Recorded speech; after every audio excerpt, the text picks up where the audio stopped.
He's Rich Eisen, and tonight on the NFL Network, it'll be the Vikings and the Redskins, and he joins us now from Minnesota. If you had the ability to switch to Tampa and Miami tonight, would you do Tampa, Miami? Could you flex into that? No, I don't think I can. But would you? I think I would not flex into that game, no. Why? No, I mean, I understand what you're talking about, and Sapp is going to be there, having his number retired that night, but you got to play what you got on the schedule. I know, just hypothetically having fun. I mean, to be honest, Dan, I think by Monday night there's going to be so much fatigue of this story from sports fans who want to know who's winning and who's losing as opposed to that. I'm not belittling this sports story at all because it's more of a news story than a sports story right now.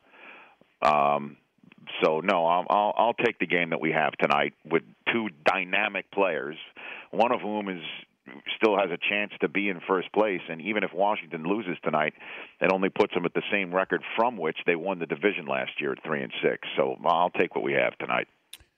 And we will talk quite a bit about the Incognito Martin story on our pregame show this evening. Well, I still think it's a football story because I don't know what this does to a team. You got two linemen who are gone from this team that's been giving up a lot of sacks. And I don't know if this brings a team together. Does it divide it? What's going to happen with management, coaching staff? Is there another shoe to drop in this? So obviously, it's going to be 4 unique quarters that the Dolphins are going to play Monday night. But from what the locker room sounded like yesterday, Dan, they seemed to be quite resolute and rallied around their cause. And on top of all of that, Heartline essentially said that once the media leaves the room, they turn around and go ahead and do their jobs, and this was the only distraction.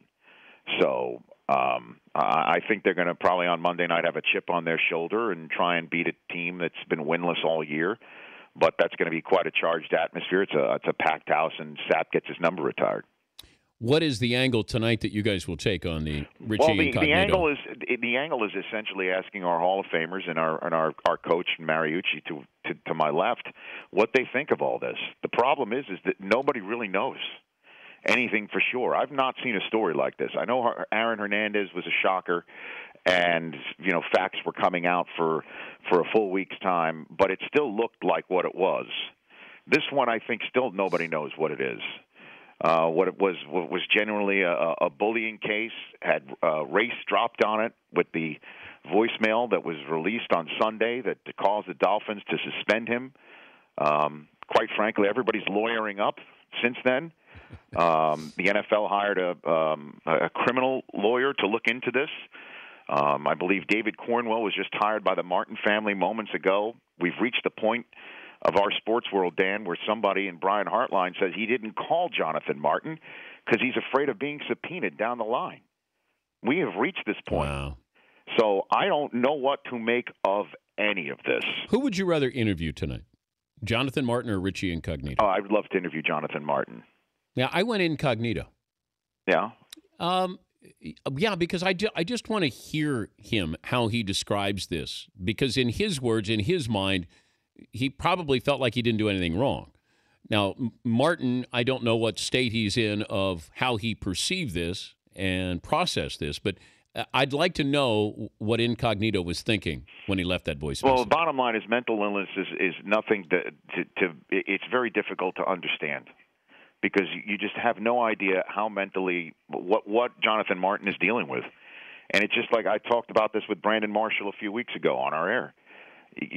Mental illness doesn't have a splint. It doesn't have a sling. It doesn't have a crutch.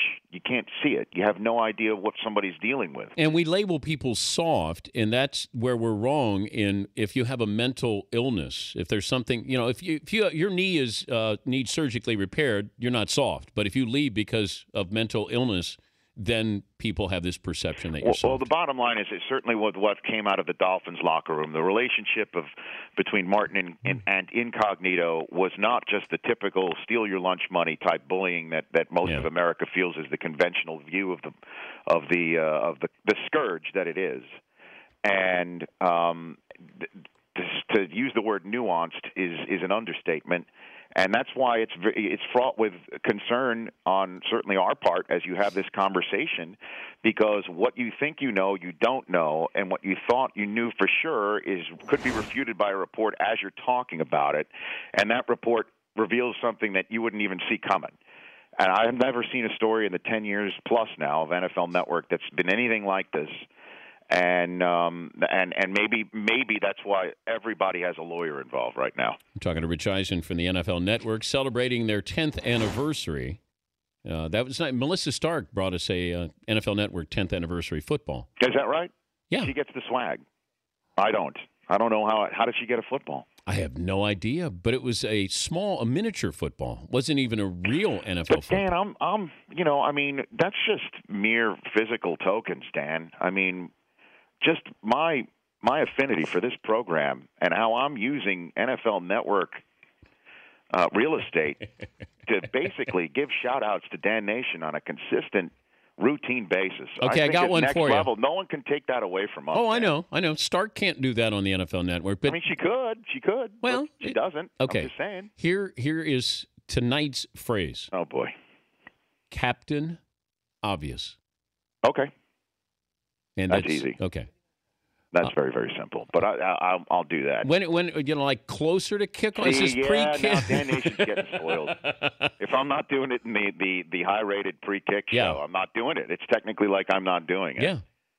You know. Okay, so pre-kick, we can hear Captain Obvious, a sure. tribute to Fritzy. Yes. Okay. I pledge that. That's my 10th anniversary present. Thank you. I appreciate that. I know that you were driving around with your kids yesterday. You heard the story. The Hooters story. Yeah, a coach of 11-year-olds in Portland, Oregon, asked the kids where they wanted to go for their banquet, and they said Hooters, and he got fired because he took the kids to Hooters. Right, and then you told the story about how you took your own children there. Yes. Including it. Molly was 7 when you took her? I think Molly was 7, and I think Jack was maybe 12. Well, I can just attest that JP is a model citizen.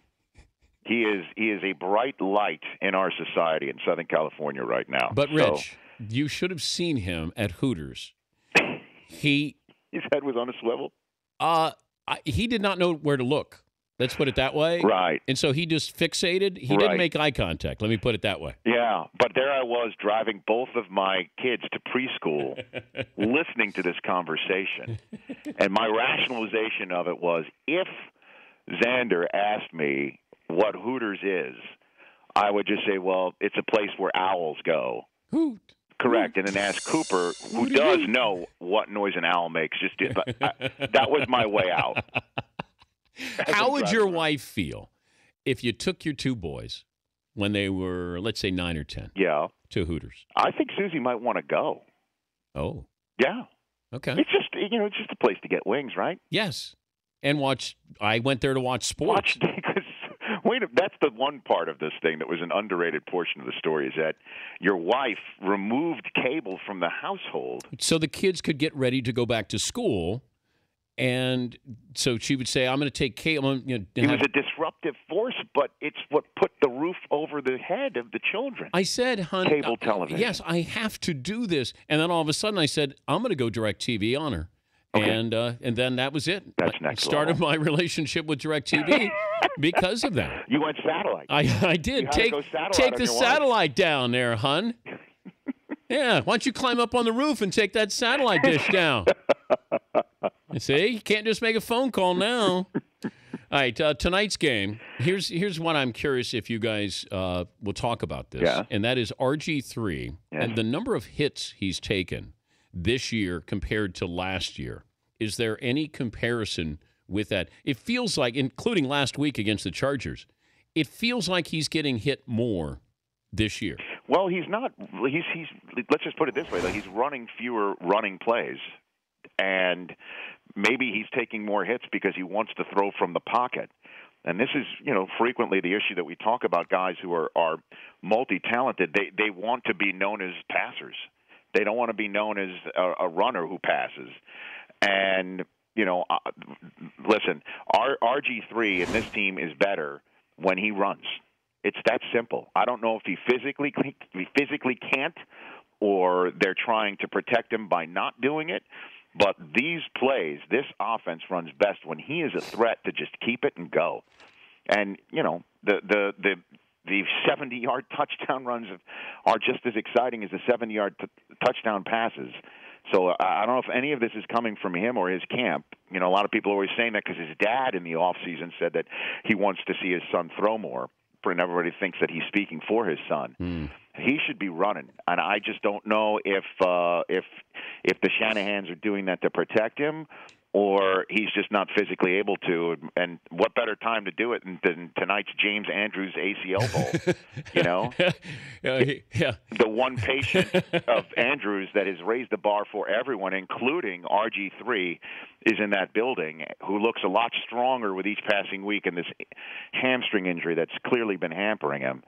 I'm looking forward to Adrian Peterson and RG3 on the same field tonight. All right. Once again, Captain Obvious is the mention. Yes, it is.